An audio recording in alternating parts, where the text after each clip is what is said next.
0.9, and you could buy those a little bit more in the money. But now the best we could do is buy the 0.5s and then try to early exercise. It's just a little hard going at this point, I think.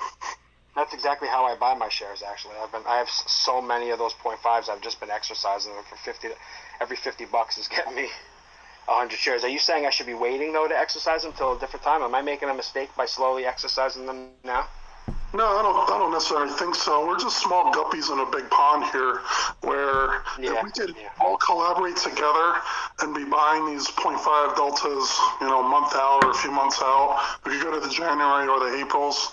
I have quite a few of the April 0.5s because I was loading them up around October, September, when the stock was around 1, because I was pretty far in the money at that point. But now it's pretty much at the money and not worth very much. So at this point, I've just been buying shares. At least the shares will still stay with you, But if you buy them in April for those 0.5 deltas, and suddenly the stock's not worth 0.5, pretty much screwed at that point. You can try to roll them out, but it's not really going to be much of a benefit there because the time is against you. However, even the share price I can't wait to around talk. 0.6, if we could have a collaborative effort of a lot of people buying the 0.5 deltas, and then if we all could work together at the right moment, They're literally to early colluding exercise right it, now. right when it would hurt the I market. do not suggest market manipulation. Thank you. Yeah, yes, but But what? There's no but. look at what else. What are they doing? They're getting away with whatever they want. I wouldn't necessarily Last say thing I want is an email from the SEC. Yeah, you don't want any collusion, dude. I just had to hop in to say that. No, that's fair enough. At least Eric should be looking at what Electronomics has been saying. That's all I'll say about that. Yeah, that's why I asked that question. You're not the only one. Yeah, there's a bunch of people who have, you're saying that now. I had a bunch of people mention, like as I was trying to do that, there was so many DMs coming, and I was trying to catch good questions. It was hard to listen and do that. But I saw a bunch of people mention Electronomics. He does have great DD and the tweets. Let's see what happens when I have a chance to say something. To ask what was tough, like the Ross Miller question. After that was a good one. I did my best. I could only select a few questions, so I can't get all of them. So I tried to get some good ones. Did the best I could there. Yeah, but in the end, I think it would be a net plus if we could have him as a pretty high shareholder. If he's going to be accumulating shares, that's not going to hurt us. Obviously, if it goes into the dark pool and it doesn't show in the overall share price, not much we could do on that end, but it's better than nothing, I think. This guy sucks. Yeah, I think he wanted a spot. My honest opinion is I think he wanted a spot, and maybe they didn't give it to him. So the next best thing is to be a shareholder. That's my guess. That's just being realistic. I think, I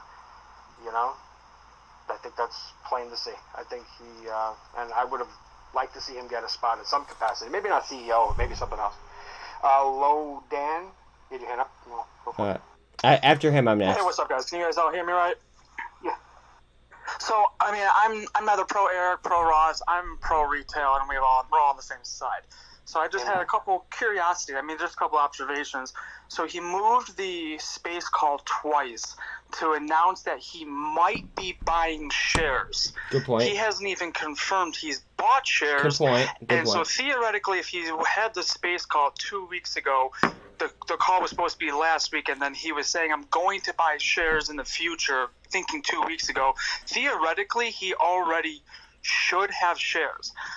I don't know if it's just me, but I kind of feel like that whole space call was a big nothing burger in the sense that he pushed it all back, and with everything going on, we are waiting for something. We are waiting on hinging on some type of news, and he knows this.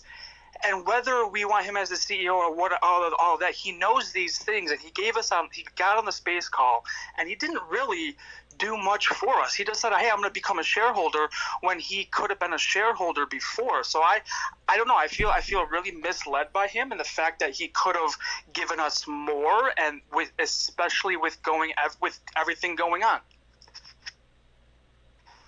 I'm just going to be try to be I'm biased. This. I think you're right. The space call got delayed twice. When the space call was this is just my opinion because I was trying to make sense of this as well. And looking back, when the space call was first scheduled, we didn't know Ross and Gabe were going to be fired. maybe that was the original plan. Maybe he that's did, what he was though. going to announce, and then it kind of came out before his space call. Then clearly he went to meet with them. Obviously, that's why it got pushed back again. So maybe things just changed behind the scenes. Just trying to be fair here a little bit. So he could have canceled the space call. I guess, again, I'm just trying to be fair. Like, he could have canceled it, and then everybody is stark raving mad at that. Or this. You know what I'm saying? So I don't know. I'm just trying to be. Just trying to look at it realistic. No, absolutely, and you're right. We don't know all the facts. Something could have happened. He might have had information, couldn't do exactly like you said. But I'm also more concerned about the fact that the whole space call, he didn't really give us anything. I think it was Lauren or Cam who asked some pretty good questions. Lauren asked, "Can you give us why things have been silent?" There's no doubt in my mind that Erik knows what happened. And can he release everything he knows? Obviously not. That's what happens when you get to that level of corporate professionalism. But I just felt that we were all... I feel like I was waiting, and then right as I was about to go, my blue balls busted on, and now I'm sitting here with blue balls waiting for him to say something to give us, you know? That's good. Yes, it was a whole lot. It was honestly a whole lot of nothing. He danced around questions like you would expect someone who's not. I don't even have the words to put it, but it.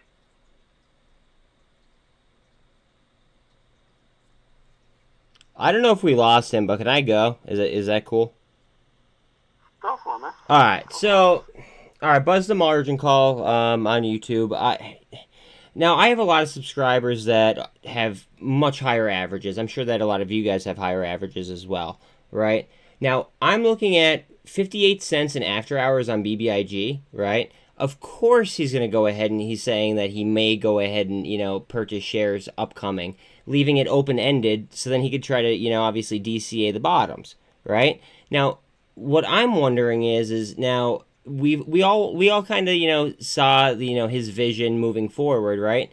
How the hell is he going to go ahead and how is he going to enact his vision if, it then becomes a conflict of interest?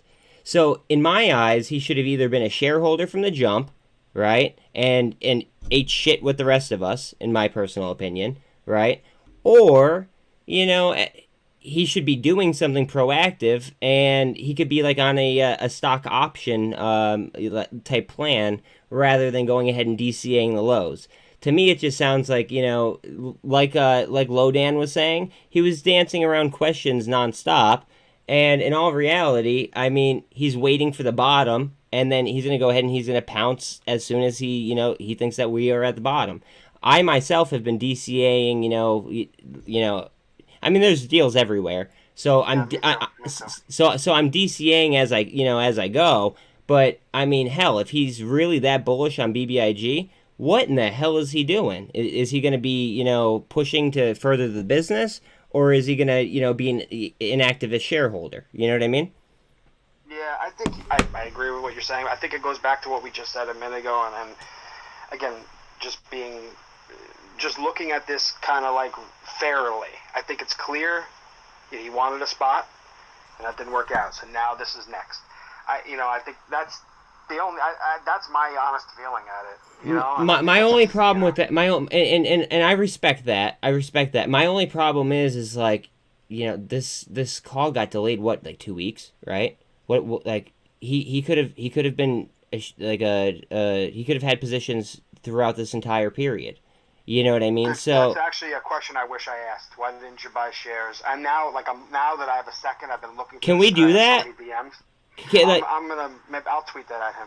Because I have buy shares right now. That's a very fair question. Why wait till next week? Exactly, because one of my moderators is actually Finn. He's listening right now. He's actually like larger in the Reddit community. Okay.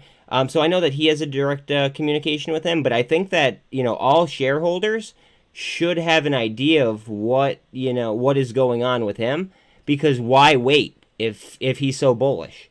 Do you know what I mean? That's a great. I'm gonna definitely tweet that at Tarek. I think it's a very fair question, and I agree to ask it. I wish I asked it to him. Why do you have to wait? till tomorrow, to next week, to 2 weeks? Why? Yeah, why put it off? Shares now. Yeah, that's a great question. Yeah, great question. Thanks, man. I appreciate you. Sorry, you got it. Hold on here. If I may, and I don't really know if this is, because I hate putting on the tinfoil hat, but has anyone here been following, like, what happened with CEI recently? You know what? I have not. CEI just had a reverse split. I believe it was 1 for 50 or 50 for 1. I did see and that. And so right before the reverse split, there was a pump. I would hate to be the conspiracy theorist, but what if he's waiting for the announcement of the reverse split, buys, and then rides the pump and gets right the fuck out, and then we delist and everything's gone? I mean, we just saw something crazy with Cosm too. Who knows what the hell's going on with the reverse splits? We're talking about the actual equity here, and trying to avoid a reverse split. You know what I mean? Yeah, I can't believe these reverse split plays that are running. I my whole life trading really the last 4 years, like individually trading stocks, reverse splits were death. Now these stocks are reverse splitting and running like 500%. It's crazy what's been going on. This market sucks and it's unpredictable. It really honestly, I wouldn't say it sucks so much as it could be very good if you're playing off the volatility. But I mean at the same, I mean,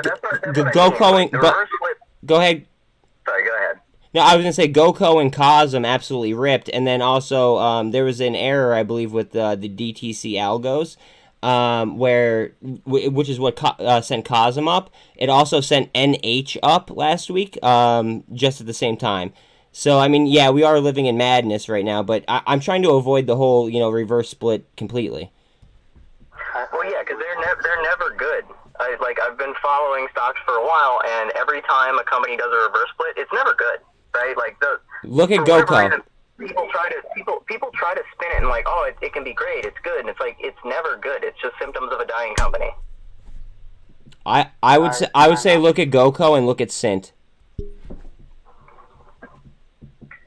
Look at Excella too, right? Excella did that massive reverse split. Their shares are so much smaller now. Their float, and they're still just going and that's not even that bad of a company. It's crazy, man. Excel is just getting pummeled. It's crazy, Excel is like an ex-girlfriend for me. I won't touch it, but seriously, I would look at the SINT. I would look at their data. It looks pretty interesting, in my opinion. But that's getting off topic. So I'm gonna go ahead and I'm just gonna drop the mic. I appreciate each and every one of you. Again, Buzz the Margin Call. And I'm out, fellas. Later.